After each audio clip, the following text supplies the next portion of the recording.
ستارے چھو کے زمین پر اترنے والے.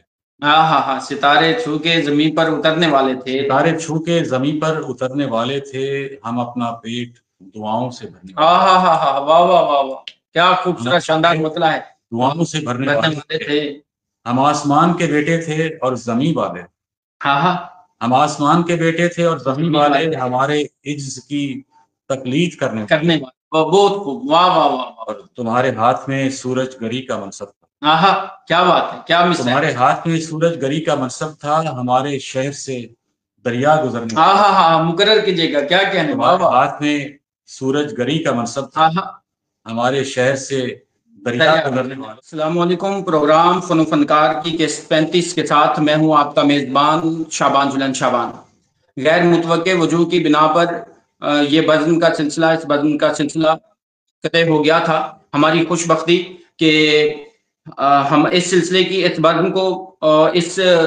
کی بحالی جس شخصیت کی زیارت اور فنکاری سے ہو رہی ہے پاکستان بھر کے ساتھ ساتھ جہاں جہاں اردو غزل خاص طور پہ کلاسیکل موسیقی جو سنی جاتی ہے, آپ امام کے طور پر جانے جاتے ہیں. یقیناً آپ میرے ساتھ بیٹھی شخصیت پروفیسر راجہ اسحاق پاکستانی جگجیت کی زیارت کر رہے ہوں گے. آپ ماہر تعلیم, باکمال شاعر اور کلاسک گائک بھی ہیں. ہم یعنی میں اور ناظرین حضور آپ کو ساتھ بسم اللہ خوش آمدید جی آیا ہوں کہتے ہیں. شکریہ جزاک اللہ. انٹرویو ہمیشہ کی طرح 2 حصوں پر مشتمل ہوگا.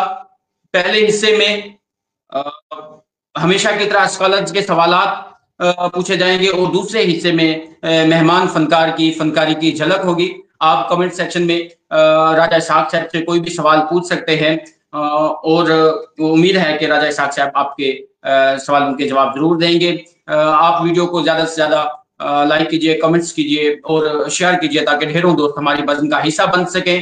تو آپ ویڈیو کو شیئر کیجئے اور میں پروگرام کے پہلے حصے کی طرف بڑھتا ہوں. راجہ اسحاق صاحب سے آپ کے بتائے ہوئے کہے ہوئے سوالات پوچھتا ہوں. حضور, علم و ادب اور گائکی کا یہ سورج کب اور کہاں طلوع ہوا؟ دیکھیں, سب سے پہلے تو میں آپ کا شکر گزار ہوں کہ آپ نے مجھے دعوت دی کیا اس بزم میں, اور آپ کی یہ جو ادبی خدمت ہے اس کو سراہنا بھی ضروری ہے. اور کیونکہ اس دور کے اندر تعارف کروانا بہت مشکل ہو گیا ہے, لوگوں کے لیے ناممکن ہو گیا ہے, کیونکہ لوگ اپنے آپ کو منوانا چاہتے ہیں. سب سے پہلی بات ہے تو دوسروں کو سامنے لے کر آنا لوگوں کے لیے بڑا مشکل ہو گیا ہے. تو موجودہ دور میں چونکہ ایک نفس نفسی کا عالم ہے, ان سے گزر کر اپنے ایک عہد تک پہنچتا ہے, اپنے اسلوب تک پہنچتا ہے, زندگی کے جو انداز ہے اس کا تک پہنچتا ہے. تو یہاں تک پہنچنے کے لیے انسان کی جو رسائی ہے وہ کئی مراحل سے گزر کر انسان کو شخصیت دیتی ہے, اس کو ایک وقار دیتی ہے. تو الحمدللہ تعلیم کا سلسلہ تو مجھے یاد نہیں ہے کہ کس سن سے ہوا, لیکن 66 میں میری پیدائش ہوئی ہے. تو 5 سال کے بعد اسکول میں داخلہ ہوا. تو وہاں سے لیکن اتفاق یہ ہے کہ دوسری تیسری کلاس سے ہی اردو ادب سے وابستگی ہو گئی. دوسری تیسری کلاس سے اور دوسری تیسری کلاس میں میں اپنے سے بڑی کلاسز کے بچوں کو اردو پڑھایا کرتا تھا. اور اردو سے شاید یہ ایک فطری رغبت تھی, ایک فطری لگاؤ تھا جو پروان چڑھتا رہا اور یہ بڑھتا رہا سلسلہ. تو اس کے پیچھے کچھ عوامل تھے, وہ میں بعد میں بات کروں گا. جی اس کی وجوہات تھیں. تو یہاں سے سلسلہ شروع ہوا اور پھر 7ویں جماعت میں جب میں پہنچا ہوں تو پھر نعت خوانی کا آغاز ہوا. ماشاءاللہ آواز کا سلسلہ شروع ہوا, اور نعت خوانی کا آغاز اس طرح ہوا کہ میں نے ایک نعت, مجھے بہت شوق تھا پڑھنے کا ماشاءاللہ, اور وہ مجھے ملی نہیں شاعری. میں نے بہت کوشش کی کہ وہ شاعری مجھے مل جائے تاکہ وہ نعت میں پڑھ سکے. تو وہ نہ ملنے کے سبب پھر مجھے وہ نعت اسی بحر میں, اسی زمین میں وہ نعت لکھنا. واہ واہ, کیا بات, کیا بات. اس کا پہلا شعر مجھے یاد ہے ابھی تک, باقی اشعار مجھے بھول گئے ہیں. ماشاءاللہ, بسم اللہ. 7ویں جماعت میں, اور الحمدللہ جب میں نے اپنے اردو کے استاد کو نعت دکھائی تو اس میں تلفظ کی وزن کی کوئی غلطی نہیں. ماشاءاللہ. اس کا پہلا شعر, یوں تو دنیا میں آئے کئی انبیاء, یوں تو دنیا میں آئے کئی انبیاء تجھ سا کوئی نہیں احمد مشتبہ. واہ واہ سبحان اللہ. یہ فطری شعر تھا, ایک جو وابستگی تھی میرے پاس سے, تو وہ ایک نعت کی صورت میں جو ان سے ایک رغبت تھی, ان سے عشق تھا, اور وہ میرے اندر فطری طور پر موجود تھا. یہ نعت کا سلسلہ چلتا رہا اور بہت سی نعتیں لکھی, اور پھر اس نعت سے بہت سی خوبصورت یادیں بھی وابستہ ہیں, اور پھر نعت کا یہ سلسلہ بڑھتے بڑھتے آگے غزل میں ڈھل گیا. تو مجھے یاد ہے کہ سلسلہ یہ رکا نہیں تھا, اور 9th کلاس میں جب میں پہنچا ہوں تو میری غزل روزنامہ امروز اس وقت ملتان سے جو چھپتا تھا, تو اردو کے غزل گو شعراء کے ساتھ میرا کلام چھپنا شروع ہوا ماشاءاللہ 9th کلاس میں. ماشاءاللہ. اور یہ تقریباً کون سا سن بنتا ہے یار؟ یہ کوئی 78 کے قریب ہوگا شاید, 78 یعنی 79 ہوگا, 80 سے پہلے کا. 80 سے پہلے کا. اچھا 80 سے پہلے کا. تو یعنی 15-16 سال کی عمر میں میری شاعری الحمدللہ نامور شعراء ہیں ان کے ساتھ اخبارات میں چھپنا شروع ہو گئی. تو شاعری تو چلتی رہتی ہے. تو آغاز میں جو کچھ لکھا جاتا ہے وہ آدمی کو اپنی اس عمر میں اچھا لگتا ہے, لیکن وقت گزرنے کے ساتھ ساتھ ظاہر ہے کہ جب اس میں ایک میچورٹی پیدا ہوتی ہے, اس میں پختگی آتی ہے, تو پھر اپنا پرانا کلام تھوڑا سا کمزور لگتا ہے. لیکن اس وقت جو مشاعرے ہوتے تھے, میں لیہ سے میرا تعلق ہے, تو شعراء کے ساتھ مشاعرے پڑھنے کا اتفاق بھی ہوا اس عمر میں, اور اس میں خاص طور پر میں خراج تحسین پیش کروں گا, خراج عقیدت پیش کروں گا. وفات پا چکے میرے استاد محترم ادیم سراتی صاحب. بہت اچھا, میں ان کو ٹریبیوٹ دوں گا کہ ان کی جو علمی کاوشیں تھیں, جو ان کی علمی اور ادبی خدمات ہیں, وہ اس شہر تک محدود نہیں ہے, بلکہ پاکستان بھر میں ان کی آواز بار شاعر سنی جا رہی ہے. انہوں نے مجھے شعر کا کہنے کا جو ہنر دیا, یہ اس کا نتیجہ تھا کہ وہ شاعری چھپے.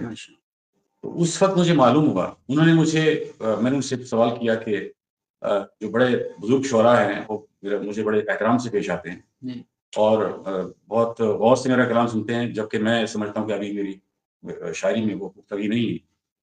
یہ تو ان کی وساطت سے مجھے معلوم ہوا کہ میرے پردادا جدیار تھے راجہ عبداللہ نیاز, وہ بڑے معروف شاعر تھے, اور ان کی فارسی اور اردو شاعری کا ایک شعرا تھا.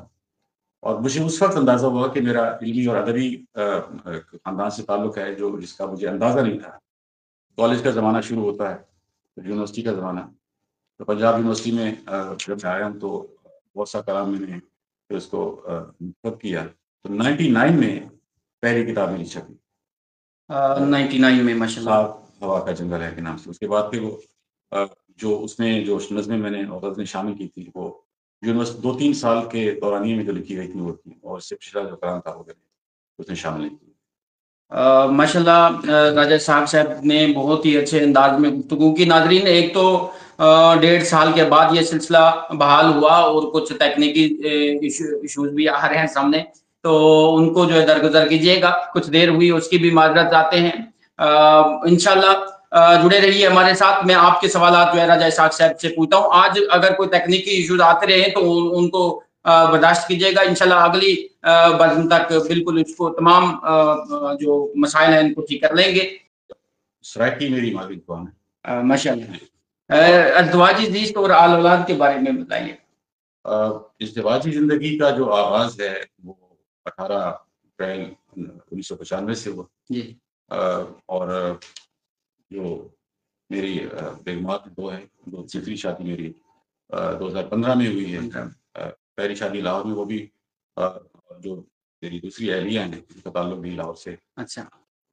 تو یہ اور بچے جو اولاد ہے مجموعی 2 بیٹیاں پہلی بیگم سے ہیں, اور ایک بیٹا اور ایک بیٹی دوسری اہلیہ سے ہیں. تو الحمدللہ اللہ تعالیٰ نے اولاد سے نوازا, اور ازدواجی زندگی بڑی خوبصورتی کے ساتھ چلی اور چل رہی ہے الحمدللہ. ماشاءاللہ ماشاءاللہ. اس دست کی سیاحی میں کتنا عرصہ گزرا, جو اتار چڑھاؤ دیکھے ان کے بارے میں کچھ. شبان صاحب, زندگی کے بڑے رنگ ہیں اور بڑے جیپ ہیں. یہ جو ازدواجی زندگی ہوتی ہے اس کو اپنے اوپر طاری نہیں کرنا چاہیے. اس میں اپنی ذمہ داریاں نبھانی چاہیے، لیکن لوگ سمجھتے ہیں کہ شادی کے بعد انسان کا شوق، انسان کے جذبات، انسان کے جو جتنے بھی معاملات ہوتے ہیں، مشاغل ہوتے ہیں، جو لگن ہوتی ہے، ادب سے ہو، موسیقی سے ہو، مصوری سے ہو، اور یہ تمام شعبے میری زندگی میں موجود ہیں، تو لوگ سمجھتے ہیں کہ انسان شادی کے بعد کر جاتا ہے۔ میں نے تو 2 کا تجربہ کیا ہے، تو اس میں مجھے کوئی جو پہلے خانہ کی طرف سے دونوں بیگمات بہت ماشاءاللہ باوقت ہیں۔ دونوں ساتھ ہیں؟ جی، دونوں تقریباً ساتھ ہیں، لیکن وہ جاب کرتی ہیں دوسرے ادارے میں، تو لیکن فیملیز کا آپس میں ملنا جلنا ہے ماشاءاللہ۔ تو یہ جو سلسلہ ہے زندگی کا، اس میں بہت سے رنگ ہیں، جیسا کہ پہلے کہا، جی تو بالکل۔ بہت سے فنون کے ساتھ وابستگی رہی ہے میری، مصوری کے ساتھ، خطاطی کے ساتھ، ماشاءاللہ ماشاءاللہ۔ موجودہ دور کے ماڈرن ہیں جو اس میں یہ ڈیزائننگ ہے، گرافک ڈیزائننگ ہے، اور اسی طرح ٹائٹل میں نے بہت بنائے ہیں ماشاءاللہ۔ نامور شعراء کے، جس میں سلیم کوثر صاحب کی ساری کتابیں بھی شامل ہیں۔ واہ۔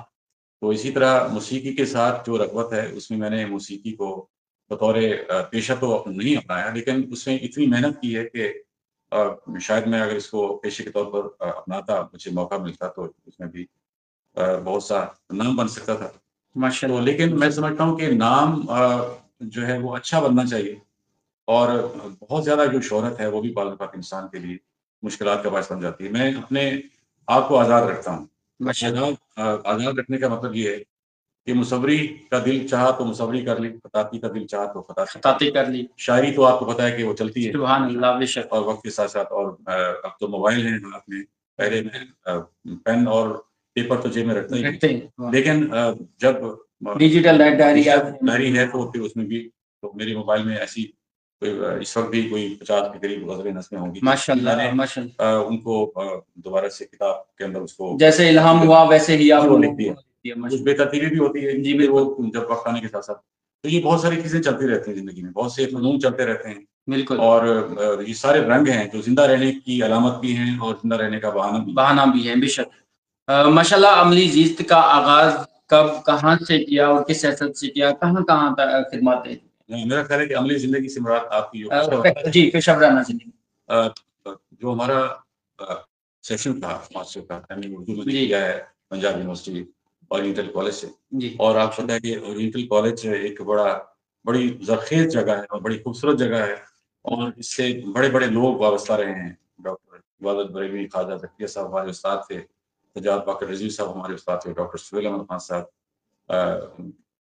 ڈاکٹر عبید اللہ خان صاحب، فخر الرحمن نوری صاحب، وہ بڑے بڑے نامور لوگ تھے کہ جن سے مجھے پڑھنے کا اتفاق ہوا۔ سجاد باقر صاحب کی غزلیں میں نے اس وقت ان کے سامنے ان کی زندگی میں بھی کمپوز کر کے ان کو سنائی، تو وہ کسی وقت محفل ہوگی تو پھر میں وہ ہارمونیم لاؤں گا، تو پھر محفل غزل بھی ہو جائے گی، تو وہ سلسلہ چلتا رہا۔ تو یہ جو میری پیشہ ورانہ زندگی ہے، وہاں سے یونیورسٹی سے فراغت کے بعد 91 سے تدریس کا سلسلہ میں نے شروع کیا، تو 91 میں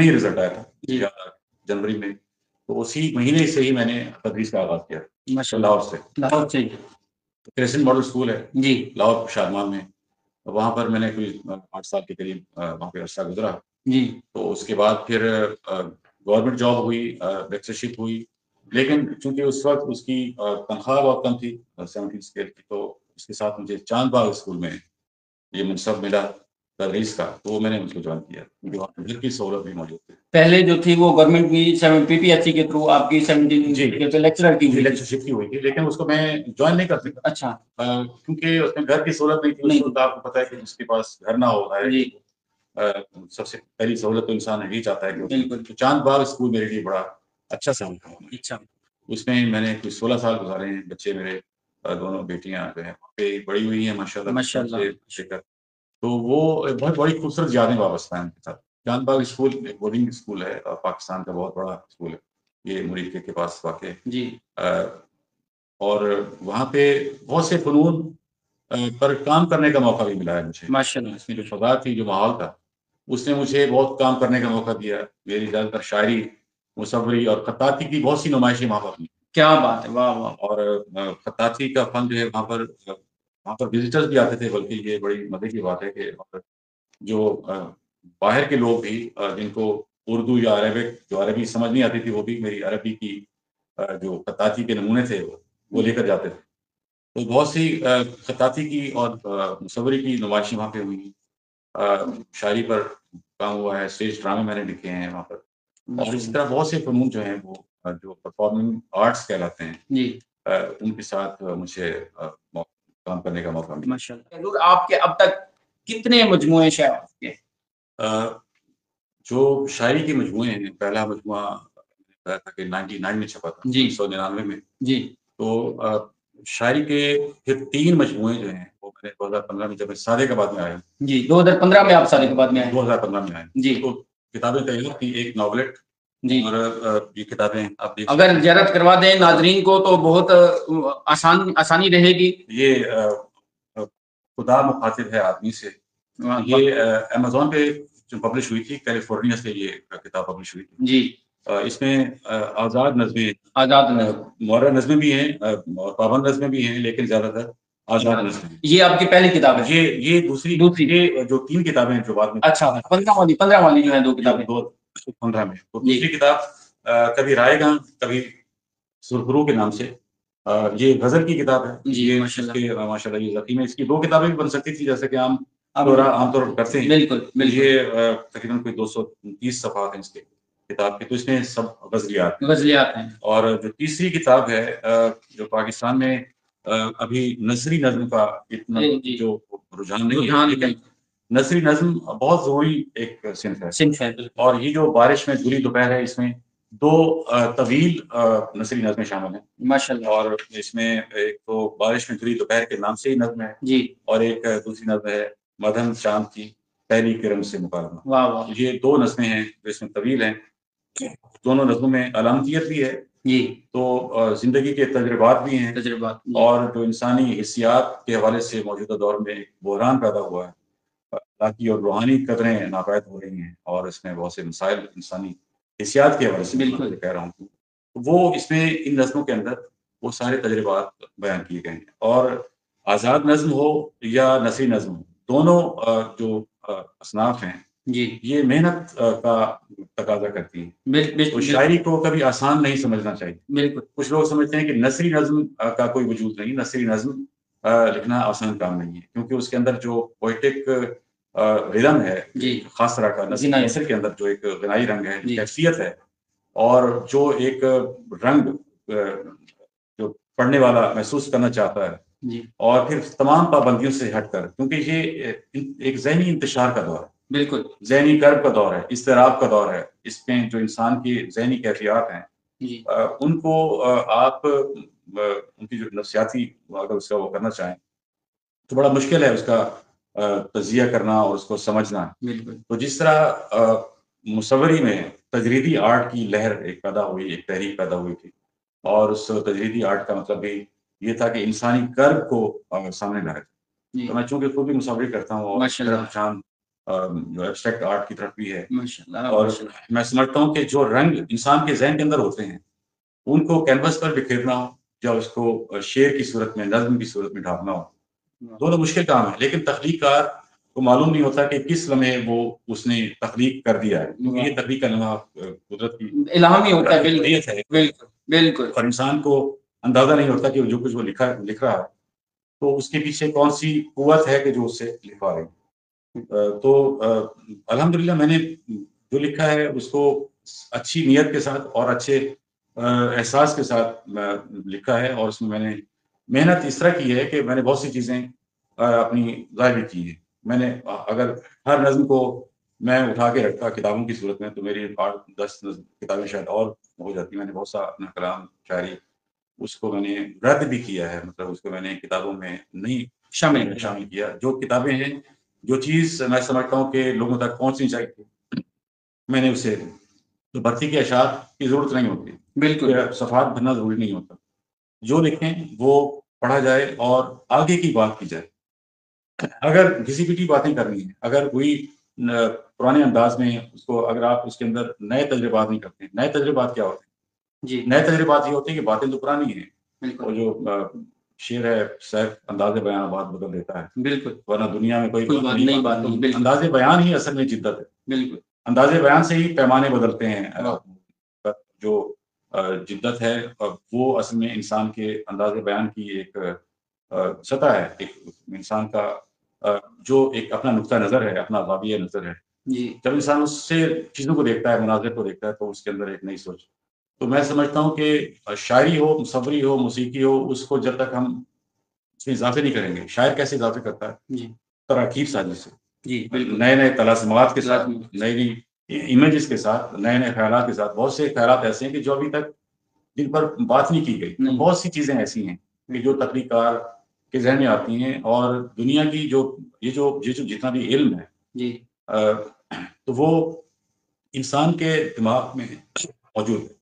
ایک انسان کے ذہن کے اندر اللہ تعالیٰ نے اس کو مولانا رومی نے کہا ہے نا کہ اس کائنات میں جو کچھ بھی ہے وہ تمہارے اندر بھی ہے، اپنے آپ سے سیکھنے کی کوشش. واہ واہ. تو اللہ تعالیٰ نے جو کہا ہے کہ میں نے آدم کو نام سکھایا، تو یہ نام کیا ہے؟ یہ تمام نام جو ہے یہ زبانیں ہیں، تمام علوم ہیں، جتنی بھی فلسفی ہے دنیا کی، فلسفہ ہے، جتنے بھی خیالات پیش کیے گئے ہیں وہ انسان کے اندر موجود ہوتے ہیں. تو دریافت کا جو عمل ہے وہ اہم ہے کہ آپ دریافت کہاں پہ کرتے ہیں، کتنا کرتے ہیں، آپ کا اشتیاق کہاں تک ہے، آپ کا شوق کہاں تک ہے، آپ کی دلچسپی کہاں تک ہے، اور آپ چیزوں کو کتنی گہرائی سے اور دانائی سے اور باریک بینی سے دیکھتے ہیں. کہ راجہ اسحاق صاحب صرف ایک ادب کی کوئی ایک جھلک یا تدریس سے وابستہ نہیں ہے، بلکہ ماشاءاللہ ہم جہت شخصیت ہے جو پورے اپنے آپ میں ایک دبستان ہے. کتنے ہم نے سنا کہ انہوں نے ان کے اب تک میرے خیال میں کل مجموعی طور پہ 5 مجموعے آپ کے، 5واں مجموعہ ابھی پبلش نہیں ہوا. 4 کتابیں شاعری کی تو پبلش ہو چکی ہیں، ایک ناولٹ ہے 4 شاعری کی، اور یہ تو مجموعی طور پہ 5 ہو گئے، 5 ہو چکے ہیں. چھٹے کی امید ہم رکھیں؟ بالکل رکھ سکتے ہیں، اور جب تک زندگی ہے تو شاعر تو نہیں رکتا. بالکل بالکل، یہ جب تک زندگی کیسے، تو وہ جو آنے والا ہے وہ بھی وہ دل سرائے نہیں کے نام سے کتاب، دل سرائے نہیں تقریباً کمپائل ہو چکی ہے، اور تقریباً دے چکا ہوں. شاعری ہے، شاعری ہے، اس میں نظمیں ہیں اور غزلیں ہیں. راجہ اسحاق صاحب، آپ نے ویسے تو بتلا دیا ہمیں، میں تھوڑا سا مزید اسکالرز کے لیے آسانی کرنا چاہ رہا ہوں کہ آپ کی شاعری میں جو اصناف ہیں شامل کی گئی ہیں، نظم، غزل، آزاد نظم، نثری نظم، اس کے علاوہ بھی آپ نے کوئی صنف کو شاعری میں شامل کیا اپنی شاعری میں؟ دیکھیں جو کیفیت ہوتی ہے، میں بار بار حوالہ دیتا ہوں موسیقی کا. جی، اور آپ نے بتایا کہ جگجیت سنگھ میرے فیوریٹ، اور اس کی وجہ یہ جو آپ کا سوال ہے اس کا تعلق بھی ان سے ہے. بالکل، مطلب میں نے ان لوگوں کو زندگی میں چنا ہے کہ جو کیفیت پیدا کرتے ہیں. جی ٹھیک ہے، جس طرح جگجیت سنگھ نے شاعری کو قربان نہیں کیا اپنی گائکی پہ، بہت خوبصورت گائکی ہے، لیکن انہوں نے وہ کیفیات جو شاعری کی کیفیات ہیں ان کو موسیقی کے رنگوں میں اس طرح ڈالا ہے کہ لوگ شاعری بھی سنتے ہیں اور موسیقی سے بھی لطف اندوز ہوتے ہیں. تو اسی طرح میں نے جو اصناف چنی ہیں وہ فطری انداز میں چنی ہے. میں نے کوئی یہ کوشش نہیں کی کہ اب اس میں اس طرح کا تجربہ کر لیا جائے اور لوگوں کو مشکل میں ڈالنے کی کوشش کی جائے. تو علامتیت بعض اوقات جو عوام کا شکار جب ہوتی ہے تو وہ پھر شاعری نہیں رہتی، وہ ایک دماغی خلل میں سمجھتا ہوں کہ اس کا رنگ اختیار کر لیتی ہے. تو شاعری کو یہ بھی ضروری نہیں ہے کہ ہر شخص کو سمجھ میں آئے. اگر کوئی شخص یہ کہتا ہے کہ شاعری مجھے سمجھ نہیں آ رہی تو یہ اس کی سمجھ کا قصور بھی ہے. سمجھنا انسان کی بس کی بات ہے، لیکن جو شاعری ہے، جو تحریر ہے، اس کے اندر ایسی ایک فطری ربط اور ایک تسلسل ایسا ہونا چاہیے جو لوگوں تک پہنچ سکے. اگر کوئی اس تک پہنچنا چاہے تو اس تک پہنچ سکے، اور لیکن اگر کوئی شخص نہ پہنچ سکے تو کم از کم اس کا جو ایک صوتی حسن ہے، جو اس کا جمالیاتی حسن ہے، جو ایک ٹرانسفراتی حسن ہے، یہ ساری چیزیں تو ہوئی ہیں شاعری میں بھی اور موسیقی میں بھی. تو ایک عام شخص موسیقی کو سمجھتا نہیں، کلاسیکی موسیقی کو سمجھتا نہیں، لیکن اس کی کیفیت کو انجوائے کرتا ہے. جی بالکل. اسی طرح شاعری ہے، شاعری کا رنگ جو ہے وہ پڑھنے والے کو اس کی بعض اوقات کچھ الفاظ سمجھ نہ بھی آئیں تو پھر بھی اس کیفیت کو ہر شخص محسوس کر سکتا ہے. ادب کی کس صنف میں لکھنا آپ کو آسان ہوتا ہے؟ یہ بھی جو آپ کا سوال ہے، میں سمجھتا ہوں کہ آسانی تو کسی میں بھی نہیں ہوتی، اور لیکن جو تخلیق کار ہے وہ اپنا راستہ خود ایک بناتا ہے. بالکل، بے شک. اور جو راستہ وہ اپناتا ہے وہ فطری ہونا چاہیے، میں سمجھتا ہوں. جیسے کہ پہلے بھی بات ہو رہی تھی، اگر فطری راستہ نہیں ہے، مشکلات کا راستہ ہے، تو وہ پھر آپ اس اس کا جو حق ادا نہیں کر سکتی. نہیں کر سکتے. تو شاعری اگر آپ دیکھا جائے تو اس میں ظاہر ہے کہ میں سمجھتا ہوں کہ آسان نہیں ہے جی لیکن جو ضروری ہے موجودہ دور کے ذہنی کرب کو، جیسا کہ پہلے بات ہوئی ہے، جی انسانی کرب جو ہے، انسان الجھا ہوا ہے، مختلف کیفیتوں میں الجھا ہوا ہے، اور زندگی کی جو الجھنیں ہیں اسے اس کے پاس فراغت کا لمحہ ہی نہیں ہے. بالکل. تو یہ جو فکر مندی ہے، یہ جو کیفیت ہے انسان کے موجودہ دور میں، انسان کے اس کو پیش کرنے کے لیے آزاد نظم اور نثری نظم میں سمجھتا ہوں کہ بہت ضروری ہے.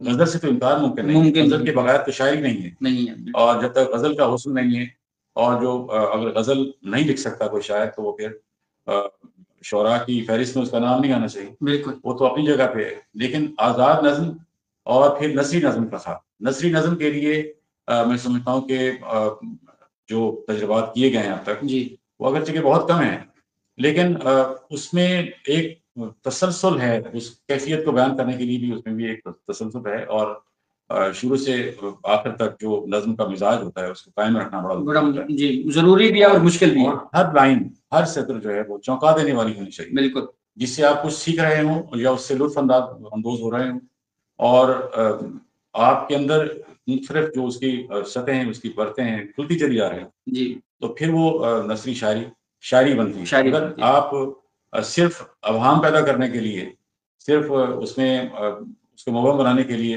اور اس کو علامت کا نام دے کر ابہام کا شکار کرنا چاہتے ہیں پڑھنے والوں کو یا سننے والوں کو، تو وہ پھر وقت کا ضیاع میں سمجھتا ہوں، پڑھنے والوں کے لیے بھی اور اپنے لیے بھی. اس سے کوئی انسان کا کسی تخلیق کار کا مقام نہیں بن سکتا. واہ واہ، بہت اچھے انداز میں آپ نے حضور بتلایا. بہت سارے دوست شریک ہوئے. حافظ وقاص رؤف صاحب کہہ رہے ہیں کہ دور جدید کے متحرک شاعر راجہ اسحاق صاحب ہیں، اسلام قبول کیجیے. تو حضور جامعاتی سطح پہ آپ کی ماشاءاللہ 5 مجموعے آ چکے ہیں سامنے، تو چھٹا بھی آپ ابھی بتلا رہے ہیں کہ وہ آنے والا ہے. تو کیا جامعاتی سطح پہ بھی آپ کو کوئی مقالہ لکھے جا چکا ہے؟ جی، ہمارے ایک دوست جو بیٹھے ہوئے ہیں حافظ وقاص رؤف صاحب، انہوں نے بھی ایک MPhil کا مقالہ لکھا ہے اور ایک مضمون بھی تحریر کیا ہے جو پبلش ہو چکا ہے، نیشنل جو میگزین ہے اس میں چھپ چکا ہے، اور بہت اچھا ماشاءاللہ انہوں نے لکھا ہے، بڑی محنت سے لکھا ہے. میں ان کی خدمات کا اعتراف کرنا چاہتا ہوں. بیٹھے ہوئے تشریف رکھتے ہیں ماشاءاللہ. تو انہوں نے بڑی محنت سے کام کیا. اگرچہ کہ جب وہ کام شروع کر رہے تھے میں نے ان کو کہا تھا کہ میری شاعری کو آپ پہلے دیکھیں، اس کو پڑھیں، اور جو اپنے اساتذہ ہیں ان سے آپ ان کو بھی دکھائیں. اگر اس قابل ہے کلام تو پھر اس کو، کیونکہ آج کل یہ بھی رجحان ہے کہ لوگ کیونکہ اس پر MPhil ہو رہے ہیں جی تو لوگ کچھ سفارشی شعراء بھی ہوتے ہیں. بالکل بالکل. میں سمجھتا ہوں کہ جو اگر میرے پاس 3-4 دوست احباب ہیں، 2 مقالے جات لکھے جا چکے ہیں. ماشاءاللہ. غیر احمد صاحب ہیں، انہوں نے اسلامی یونیورسٹی سے MPhil کا مقالہ لکھا ہے میری شاعری پر. جی. اور حافظ وقاص رؤف صاحب نے میری ادبی خدمات پر اس میں نثر کو بھی انہوں نے شامل کیا ہے. دونوں احباب کا میں شکر گزار ہوں. اور اس سے پہلے بھی جب یہ احباب نے خواہش کا اظہار کیا تھا، اور بھی کچھ دوست تھے میں جانتا نہیں ہوں، اننون تھے، میں ان کو جانتا نہیں ہوں، لیکن فون کالز آتی کہ ہم لکھنا چاہ رہے ہیں. جی. تو پھر جو صغیر احمد صاحب ہیں انہوں نے لکھا، اور حافظ وقاص صاحب نے ایک مقالہ لکھا. میں ان کا شکر گزار ہوں، اور میں سمجھتا ہوں کہ اللہ تعالیٰ کی طرف سے ایک خدا کی دین ہے کہ اس نے میری شاعری کو، وہ جیسی بھی ہے، اس کو ایک حصہ بنا دیا ہے، محفوظ کر دیا ہے. جی. اور جس حصہ آگے بھی انشاءاللہ ہم دیکھیں تو بہت معنی بھرے کلام نظر آتے ہیں، مگر حال ہی میں معنیت مفقود یا محدود ہوتی جا رہی ہے. اس کے اسباب آپ کی نظر میں کیا ہو سکتے ہیں کلام میں، اردو شاعری میں؟ دیکھیں، اصل میں ہر دور کی اپنی ضروریات ہیں.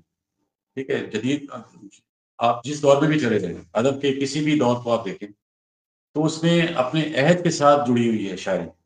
ٹھیک ہے، ہر دور کا ادب جو ہے وہ اپنے عہد کی عکاسی تو کرتا ہی ہے. بالکل. اپنے عہد کی نفسیات کے ساتھ جڑا ہوا ہے، لوگوں کی ضروریات کے ساتھ ادب اور تخلیق کا رشتہ برسوں سے قائم ہے.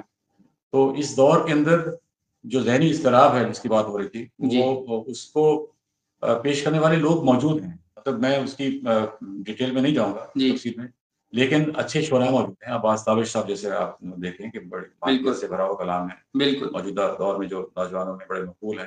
اور اس سے پہلے جو کچھ شعراء ہمارے ظاہر کے اس دور کے جدید شعراء میں ان کا شمار ہوتا نہ، اور میرے بہت ہی مہربان بڑے بھائیوں کی طرح ہیں نذیر کیسر صاحب، اللہ تعالیٰ ان کو زندگی دے، صحت دے، وہ بھی بہت خوبصورت کلام ہے ان کا، ان کی جو غزلیں مشہور ہیں، میں ایک شام چرا لوں اگر تو ان کی غزلیں تو ماشاءاللہ برصغیر کے نمبر گلوکاروں میں بھی گئی، اور بہت خوبصورت ان کا انداز ہے. تو شعراء تو موجود ہیں اور معنویت بھی موجود ہے، لیکن ظاہر ہے کہ اس دور کے جو پیمانے ہیں اور جو ضروریات ہیں، جو انسانی محسوسات ہیں، تو اس کے مطابق تو یہ گمان ہے کہ معنویت نہیں ہے. میں سمجھتا ہوں کہ معنویت اب بھی ہے اگرچہ، لیکن جو آپ کا جو سوال ہے اس کا ایک پہلو یہ بھی ہے کہ جو نوجوان شعراء اب آ رہے ہیں، بالکل جو شاعری کو سمجھتے ہیں کہ شاعری ہم کر لیں گے، ٹھیک ہے، وہ محنت نہیں کرتے ہیں. تو یہ تو جن کا میں نے ذکر کیا ہے تو ظاہر ہے کہ یہ باقاعدہ شاعر ہیں، اور بہت ہی لمبی فہرست ہے پاکستانی جو جدید شعراء ہیں جو ابھی موجود ہیں ماشاءاللہ، اور کچھ مطلب وفات پا چکے ہیں. ظاہر ہے کہ وہ لیکن شاعری تو ختم نہیں ہوتی. بالکل. تو زندگی کا جو ایک تسلسل ہے وہ رکتا ہے، تو شاعر تو کبھی نہیں مرتا، گلوکار تو کبھی نہیں مرتا.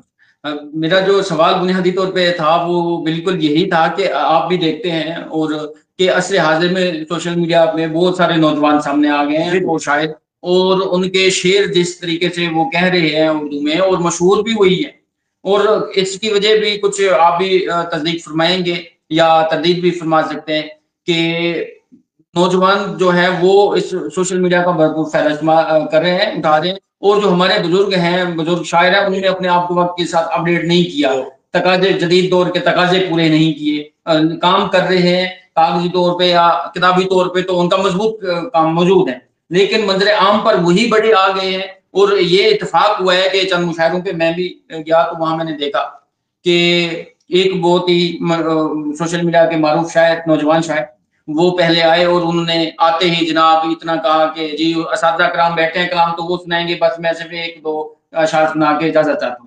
اور پھر انہوں نے 2 شعر سنائے جناب، 2 اشعار پڑھے، اور پھر اس کے بعد فرمائشیں اتنی شروع ہو گئی، کیونکہ سوشل میڈیا پہ ان کے نوجوان ان کو سنتے تھے، اور پھر اس کے بعد جناب وہ اساتذہ نے پڑھنا مناسب ہی نہیں سمجھا. بس وہ دیکھیے ایک یہ دوڑ ہے نا، جس طرح لوگ راتوں رات امیر بننا چاہتے ہیں، اسی طرح اب یہ چونکہ آرٹیفیشل انٹیلیجنس کا دور ہے، مصنوعی ذہانت جس کو کہتے ہیں، جی، تو جو عصری ذہانت ہے وہ تو کہیں پیچھے چلی گئی. بالکل. تو لوگ راتوں رات شاعر بھی بننا چاہتے ہیں، اور میں سمجھتا ہوں کئی ایسے شعراء بھی ہوں گے موجودہ دور کے جو کوشش کر رہے ہوں گے کہ اے آئی سے جنریٹ کر کے شاعری کر لی جائے. تو ایسا نہیں ہو سکتا. جی. تو اے آئی جو ہے وہ ہماری غلام ہے، ہمیں اس کو اپنا غلام بنانا ہے، اس کی غلامی میں نہیں جانا. بالکل. تو یہ فرق ہے. نوجوان نسل یہ سمجھ رہی ہے کہ ہم جدید ہیں، اور جدت اس چیز کا نام نہیں ہے کہ آپ جو مغربی تقلید کر کے اپنے لباس کو تبدیل کر لیں، اپنی وضع قدح کو تبدیل کر لیں، اور اپنے آپ کو جدید سمجھنے لگیں، اور آرٹیفیشل انٹیلیجنس میں یا پھر جو غیر ملکی زبانیں ہیں. اب انگریزی زبان کو دیکھیں، انگریزی زبان تو بہت ضروری ہے میں سمجھتا ہوں، لیکن اس کی کسی بھی دوسری زبان کی غلامی کو قبول کرنا وہ کسی قوم کا وطیرہ نہیں ہونا چاہیے. بالکل. ضرورتیں اپنی جگہ پہ، دنیا کی ہر زبان سیکھیں، لیکن اپنی مٹی، اپنی زبان، اپنا مذہب، اپنا عقیدہ، اپنے ماں باپ، اپنی بستی، اپنا علاقہ، یہ سب انسان کو فطری طور پر عزیز ہونے چاہیے. اگر اس سے فطری محبت نہیں ہے انسان کے دل میں تو وہ پھر ایک بناوٹ ہے، وہ ایک مصنوعی پن ہے، اور یہ مصنوعی پن جو ہے وہ زیادہ دیر چلتا نہیں. انسان کی جڑیں نہیں بن سکتی جب تک وہ اپنی مٹی سے اس کا رشتہ قائم نہیں ہوتا. تو خدا کا شکر ایک شعر تھا، جی بسم اللہ. خدا کا شکر زمیں سے بحال ہے رشتہ. جی خدا کا شکر زمیں سے بحال ہے رشتہ، میں آسمان پہ ہوتا تو مر گیا ہوتا. واہ واہ واہ. یہ تو آسمان پہ جو بلندیوں پہ اڑنے کی خواہش ہے اور مصنوعی انداز سے، تو وہ آپ کو تخلیقار کبھی نہیں ثابت کر سکتے. ویسے تو جواب مل چکا ہے مجھے، لیکن اسکالرز کی آسانی کے لیے آج کی اور خاص طور پر پاکستانی اردو غزل کو کہاں دیکھتے ہیں؟ یقیناً اس کا مستقبل روشن ہے. اگر جیسا کہ ابھی میں نے کہا ہے کہ اگر جو نوجوان شعراء ہیں وہ جب تک روایت کے ساتھ اپنا رشتہ نہیں جوڑیں گے وہ جدت کی طرف نہیں بڑھ سکتے. روایت کا شعور، روایت سے تعلق، اپنی ٹریڈیشنل جو شاعری ہے، جو روایت ہے ہماری، وہ کسی بھی کوئی بھی روایت ہو، کوئی بھی فن ہو، کوئی بھی آرٹ ہو، جب تک روایت کو سے رشتہ قائم نہ ہو انسان جدت کی طرف نہیں بڑھ سکتا. بالکل. تو میں اگر میر کو نہیں پڑھوں گا، غالب کو نہیں پڑھوں گا، تو یہ میں اس تکبر کے نتیجے میں کچھ بھی نہیں بن سکوں گا. میں جب تک اپنے بڑوں کو بزرگوں کو تسلیم نہیں کروں گا تو میری شاعری میں وہ اثر ہی پیدا نہیں ہو سکتا. بالکل. تو بڑے اساتذہ ہیں جو جدید دور کے جتنے بھی شعراء ہیں وہ ان کی شاعری کو ماننا. باقی یہ ہے کہ دیکھیں ہر اللہ تعالیٰ کی جس طرح نعمتیں ہیں، مختلف پھل ہیں، مختلف پھول ہیں، مختلف رنگوں کے، مختلف ان کے اندر طرح کی خوشبو ہے، تو کائنات کے مختلف رنگ ہیں اور ہر رنگ کی اپنی ایک خوبی ہے. ٹھیک ہے. اسی طرح ہر انسان کا اپنا ایک اسلوب ہے، اپنی زندگی کا اپنا ایک انداز ہے، ہر شاعر کا، ہر تخلیق کار کا اپنا ایک انداز ہے. بالکل. تو اگر ہم روایت کے ساتھ رشتہ جوڑ کے آگے بڑھنے کی کوشش کریں گے اور شعر کے اندر جدت پیدا کریں گے. جدت کا مطلب یہ ہے کہ اس میں صرف ہم ایک ہی جگہ پر جمود کا شکار اگر رہیں گے تو پھر شاعری اور زبان کی ترقی میں ہم اپنا کوئی کردار ادا نہیں کر سکیں گے. تو زبان کی جو ترقی ہے اس کے اندر مطلب اپنا ہمیں کردار ادا کرنا ہوگا، پھر جا کر ہم اس کو کہہ سکتے ہیں کہ بہتر ایک مستقبل ہے. اور میں سمجھتا ہوں پور امید ہونا چاہیے ہمیں. جی. تو غزل ہو یا نظم ہو وہ نوجوان لکھ رہے ہیں اور میں سمجھتا ہوں کہ انشاءاللہ یہ سلسلہ چلتا رہے. حضور آپ کی گائکی میں جگجیت کی جو ہے وہ جھلک نظر آتی ہے، ان کا عکس نظر آتا ہے اور کافی دوست بھی یہی، بلال خان صاحب بھی یہی کہہ رہے تھے اور باقی دوست بھی یہی کہہ رہے تھے. تو اس کی کیا اسباب ہے؟ اس کی وجہ یہ ہے کہ بنیادی طور پر میں سمجھتا ہوں کہ شاعری کے ساتھ اگر موسیقی کا رشتہ قائم نہیں رہ پاتا. جی. اگر صرف گائکی ہے، گائکی بھی ہو سکتی ہے، آپ کلاسیکل موسیقی سنتے ہیں. جی. میرا معاملہ یہ ہے کہ میں نے نعت پڑھنے سے آواز کا جو سفر ہے جی. میں شروع کیا تھا. پھر میں نے BA کرنے کے بعد مجھے شوق پیدا ہوا کہ میں ہارمونیم یا کلاسیکی موسیقی کی تربیت حاصل کروں. جی. تو میں نے موسیقی بہت زیادہ نہیں سنی. میں نے بہت سے گانے نہیں سنے جو گانے سنتے ہیں نوجوان نسل جو سنتی ہے.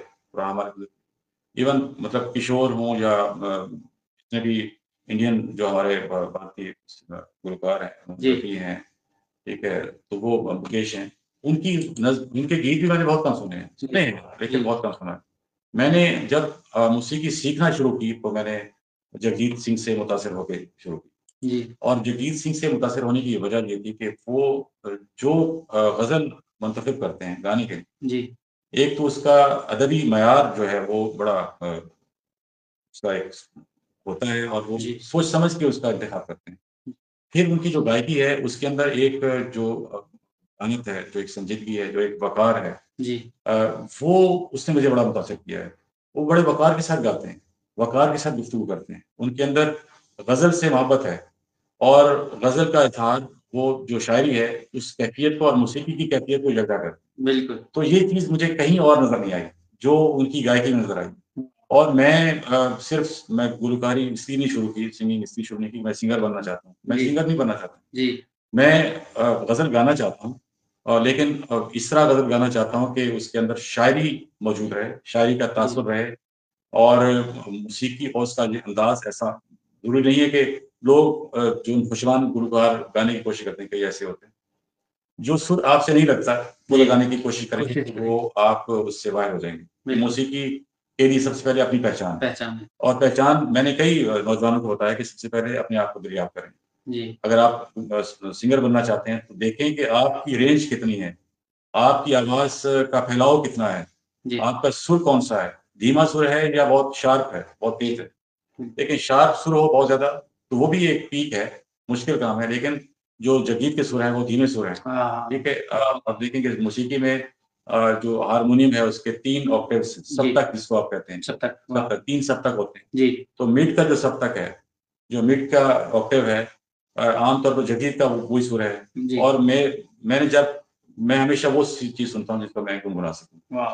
اور میں نے کئی دفعہ کئی جگہ یہ بات ہوئی ہے کہ جو گانا ہے مقبول بھی وہی ہوتا ہے بالکل کہ جس کو لوگ گنگنا سکیں. ٹھیک ہے. اور جگجیت کو آپ آسانی سے اس کی کیفیت کو آپ محسوس کرتے ہیں، وہ آپ کو دور تک لے جاتا ہے.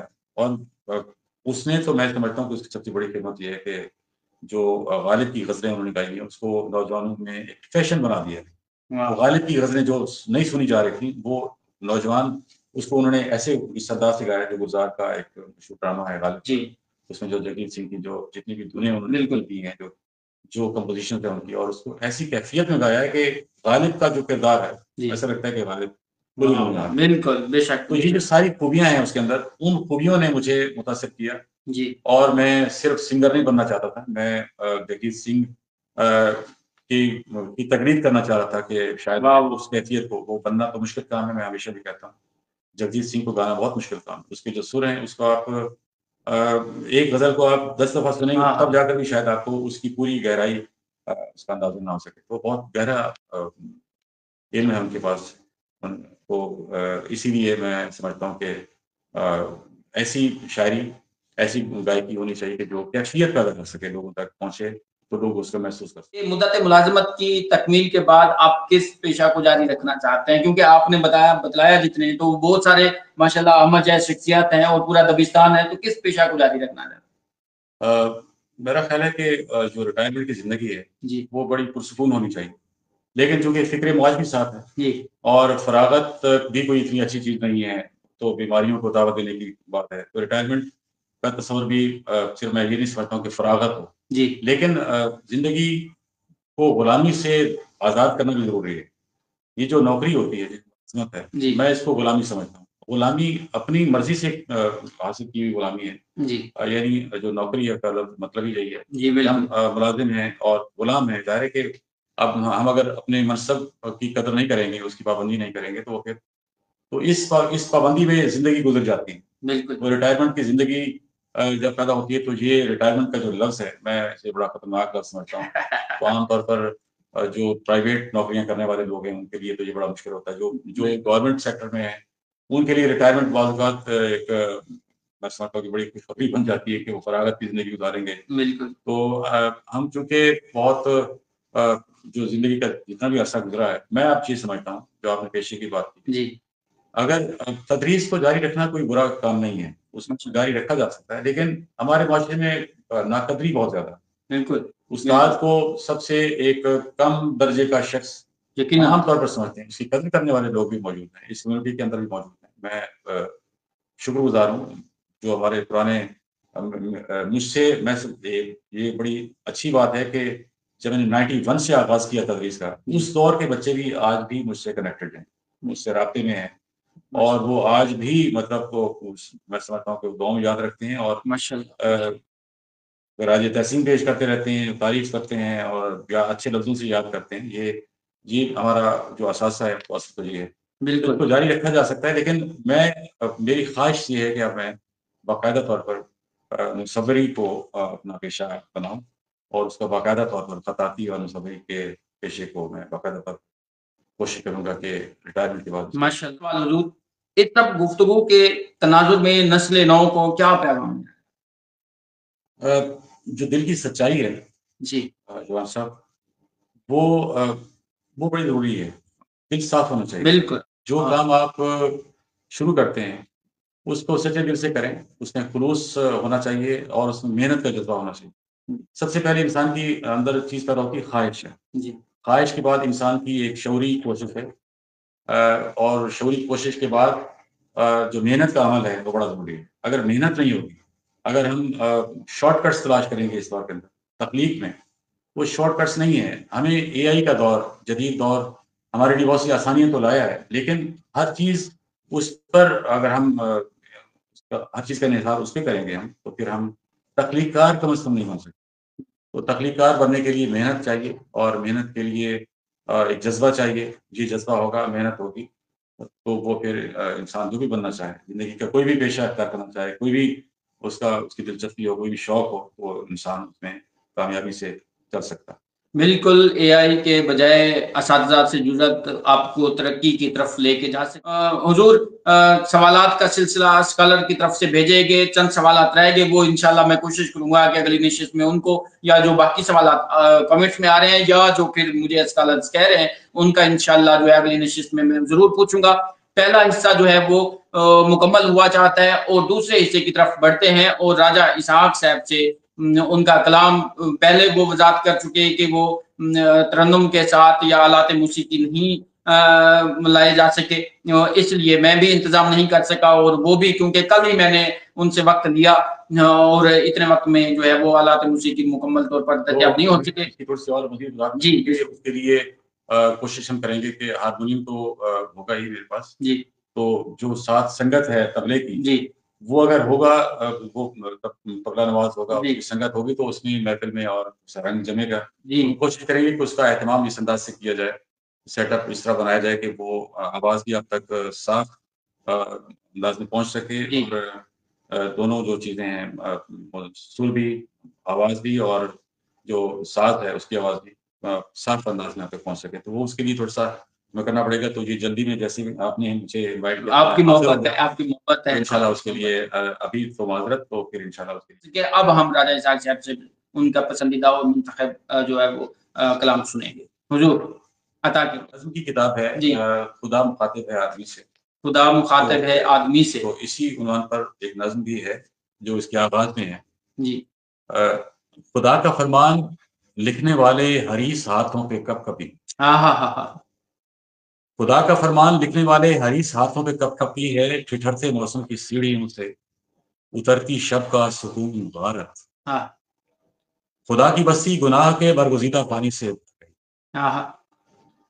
خدا کی بستی گناہ کے برگزیدہ پانی سے بھر گئی ہے، مغرور چہروں پہ بین کرتی یہ رات آخر گزر گئی، یہ رات آخر گزر گئی ہے، گھروں کے بھیگے ستون چپ ہیں، گھروں کے بھیگے ستون چپ ہیں، چھتوں پہ حیرت کی نوحہ کاری، کسے خبر ہے کسے پتا ہے کہ کون کیا ہے، خنک ہواؤں کا سلسلہ، خنک ہواؤں کا سلسلہ ہے، رونتوں کی غلیظ مٹی بدن کی پوروں میں جذب ہو کر وضو کے پانی سے مل گئی، واہ واہ واہ واہ، وضو کے پانی سے مل گئی ہے، سیاہ چہروں پہ روشنی کی ملمہ کاری عروج پر ہے، گناہ گاروں کی بے حسی پر اداس شیطان دل میں لایا، واہ واہ واہ، اداس شیطان دل میں لایا، شبوں کی وحشت سے پیٹ بھرتی کدورتوں نے خدا کے گھر کے کواڑ کھولے، خدا کے فرمان پر دکھاوے کی رونمائی کا مرحلہ، کیا بات ہے، واہ واہ، اداس شیطان مزمحل ہے، اداس شیطان مزمحل ہے، بہشت حوروں سے بھر گئی ہے، حریص آنکھیں